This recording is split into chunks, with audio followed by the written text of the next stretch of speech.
Militer Rusia memperbarui informasi operasi militer khusus di Ukraina dalam 24 jam terakhir.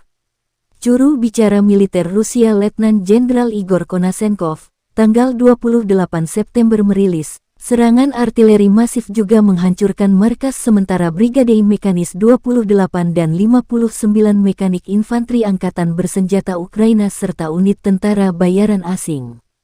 Lebih dari 90 prajurit dan militan, serta 18 unit peralatan militer dieliminasi.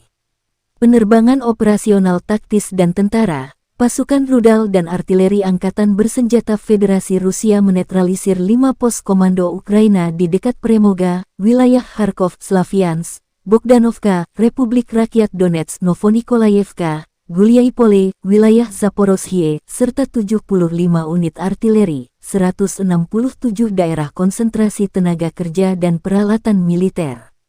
Jet tempur Angkatan Udara Rusia menembak jatuh satu pesawat Su-24 Angkatan Udara Ukraina di dekat Gusarovka, wilayah Kharkov.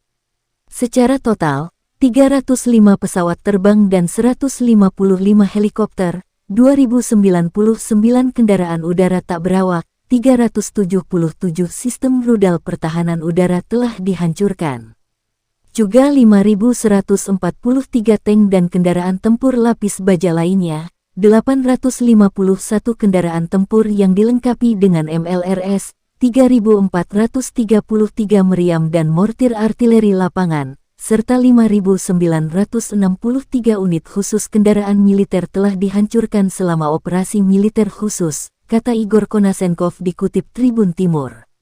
Dari kubu Kyiv, Kementerian Pertahanan Ukraina merilis 400 prajurit Kremlin tewas dalam 24 jam terakhir, 6 tanks, 8 peralatan tempur, 1 jet tempur, 12 drone juga dihancurkan. Total 58.150 tentara Rusia meninggal sejak awal konflik hingga tanggal 28 September.